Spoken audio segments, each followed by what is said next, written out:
നമസ്കാരം, BMC news live കൊച്ചിയിലേക്ക് സ്വാഗതം. ഈ വാർത്തകൾ നിങ്ങൾക്കായി അവതരിപ്പിക്കുന്നത് Cochin Kalabhavan Angamaly franchise, powered by ഹീലക് Thottakattukara, Josh mall Mookkannoor, cleanser, BMC film production and Nasrath Vilas.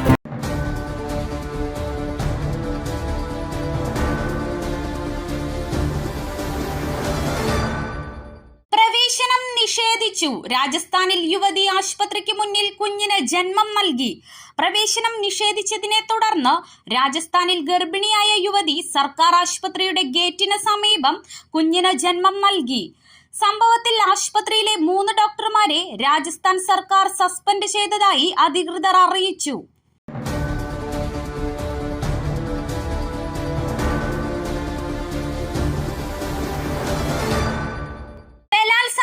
അതിജീവിച്ച പെൺകുട്ടിയെ പരീക്ഷ എഴുതുന്നതിൽ നിന്ന് രാജസ്ഥാൻ സ്കൂൾ വിലക്കിയെന്ന് പരാതി. കഴിഞ്ഞ വർഷം കൂട്ടബലാത്സംഗത്തിനിരയായതിനാൽ ബോർഡ് പരീക്ഷ എഴുതാൻ അനുവദിച്ചില്ലെന്ന് +1 വിദ്യാർത്ഥിനിയുടെ പരാതി. രാജസ്ഥാനിലെ അജ്മീറിലാണ് സംഭവം. കുട്ടിയുടെ സാന്നിധ്യം സ്കൂളിന്റെ അന്തരീക്ഷം നശിപ്പിക്കും എന്നതിനാൽ അധ്യാപകർ തന്നോട് വീട്ടിലിരുന്ന് പഠിക്കാൻ പറഞ്ഞതായും വിദ്യാർത്ഥിനി ആരോപിച്ചു.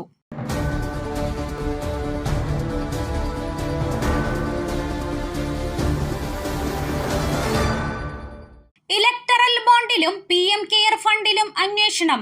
പുതിയ GST നിയമം. പ്രകടന പത്രിക പുറത്തിറക്കി കോൺഗ്രസ്. തിരഞ്ഞെടുപ്പിലേക്കുള്ള പ്രകടന പത്രിക പുറത്തിറക്കി കോൺഗ്രസ്. മല്ലികാർജുൻ ഖാർഗെ, സോണിയാഗാന്ധി, രാഹുൽ ഗാന്ധി എന്നിവർ ചേർന്നാണ് പ്രകടന പത്രിക പുറത്തിറക്കിയത്. തൊഴിൽ, ക്ഷേമം, സമ്പത്ത് എന്നിവയാണ് പ്രകടന പത്രികയുടെ 3 ആപ്തവാക്യങ്ങൾ.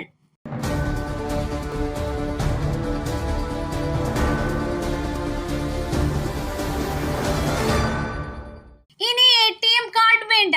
UPI ഉപയോഗിച്ച് പണം ATMിലൂടെ അക്കൗണ്ടിലെത്തും. പ്രഖ്യാപനവുമായി RBI. 2025 സാമ്പത്തിക വർഷത്തിലെ ആദ്യ ധനനയ യോഗത്തിൽ UPI സംബന്ധിച്ച് റിസർവ് ബാങ്ക് ഓഫ് ഇന്ത്യ ഒരു വലിയ പ്രഖ്യാപനം നടത്തി. നിങ്ങൾ UPI ഉപയോഗിക്കുകയാണെങ്കിൽ വലിയൊരു സൗകര്യമാണ് നിങ്ങൾക്കായി ഇനി വരാൻ പോകുന്നത്. ഈ സൗകര്യത്തിന് കീഴിൽ ഉടൻ തന്നെ നിങ്ങൾക്ക് UPI ഉപയോഗിച്ച് നിങ്ങളുടെ ബാങ്ക് അക്കൗണ്ടിൽ പണം നിക്ഷേപിക്കാൻ കഴിയും. UPI വഴി പണം നിക്ഷേപിക്കാൻ ഉടൻ മെഷീനുകൾ ഉപയോഗിക്കാനാകുമെന്ന് reserve bank of India governor Shaktikanta Das പറഞ്ഞു.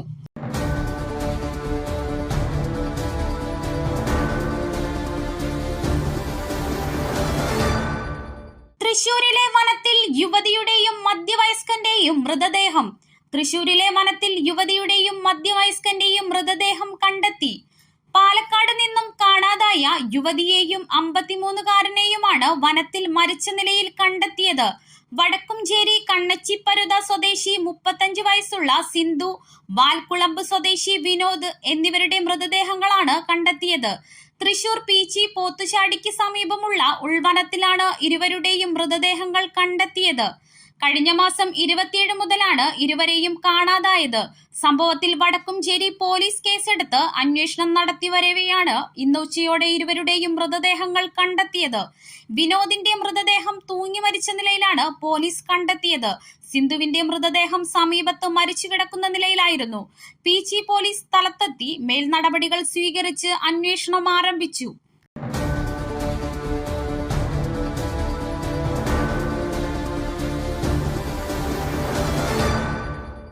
സംസ്ഥാനത്ത് സൈബർ തട്ടിപ്പ് വ്യാപകം. 4 ദിവസത്തിനിടെ നഷ്ടമായത് 4 കോടിയിലധികം രൂപ. സംസ്ഥാനത്ത് സൈബർ തട്ടിപ്പ് വ്യാപകമാകുമ്പോഴും ഇരുട്ടിൽ തപ്പി പോലീസ്. കഴിഞ്ഞ 4 ദിവസത്തിനിടെ സംസ്ഥാനത്ത് നഷ്ടമായത് 4 കോടിയിലധികം രൂപ. തട്ടിപ്പ് വാട്സ്ആപ്പ്, ടെലിഗ്രാം ഉൾപ്പെടെയുള്ള നവമാധ്യമങ്ങൾ ഉപയോഗിച്ച്.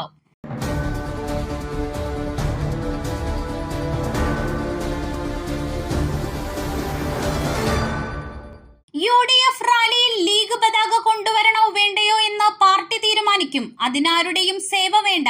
MK മുനീർ. UDF റാലിയിൽ ലീഗ് പതാക കൊണ്ടുവരണോ വേണ്ടയോ എന്ന് പാർട്ടി തീരുമാനിക്കുമെന്ന് MK മുനീർ. അതിന് ആരുടെയും സേവ വേണ്ട. മറുപടി പറയേണ്ട ഗതികേട് ലീഗിനില്ല. ഇതുകൊണ്ടൊന്നും രാഹുൽ ഗാന്ധി തോൽക്കില്ല എന്നും MK മുനീർ പറഞ്ഞു.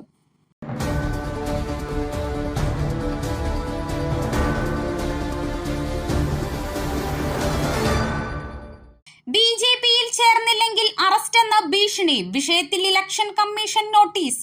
ബിജെപിയുടെ അനുബന്ധ സംഘടനയാണോ തെരഞ്ഞെടുപ്പ് കമ്മീഷൻ എന്ന് അതിഷി. ആം ആദ്മി നേതാവും ഡൽഹി മന്ത്രിയുമായ അതിഷി മർലേനയ്ക്ക് ഇലക്ഷൻ കമ്മീഷൻ നോട്ടീസ് അയച്ചു. ബിജെപിയിൽ ചേർന്നില്ലെങ്കിൽ ഇഡിയെ ഉപയോഗിച്ച് തന്നെയും മറ്റു 3 ആം ആദ്മി നേതാക്കളെയും അറസ്റ്റ് ചെയ്യുമെന്ന് ഭീഷണിപ്പെടുത്തിയതായി അതിഷി ആരോപിച്ചിരുന്നു. തെറ്റിദ്ധരിപ്പിക്കുന്നതും സ്ഥിരീകരിക്കാത്തതുമായ പ്രസ്താവനകൾ നടത്തിയെന്നാരോപിച്ച് ബിജെപി നൽകിയ പരാതിയിന്മേലാണ് അതിഷിക്ക് തെരഞ്ഞെടുപ്പ് കമ്മീഷൻ നോട്ടീസ് അയച്ചത്. ഏപ്രിൽ 8 ഉച്ചയ്ക്ക് മുമ്പായി തെരഞ്ഞെടുപ്പ് കമ്മീഷന് മറുപടി സമർപ്പിക്കണം.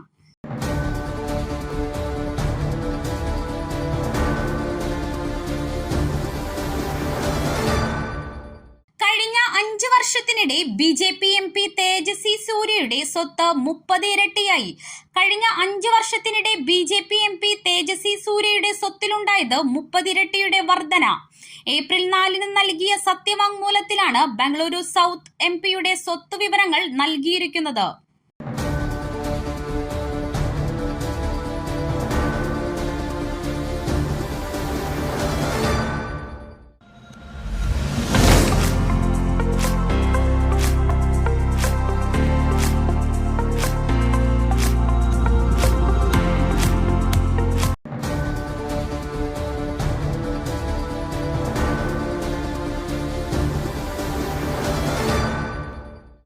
മറ്റൊരു വാർത്തയുമായി കണ്ടുമുട്ടുന്നതുവരെ നന്ദി.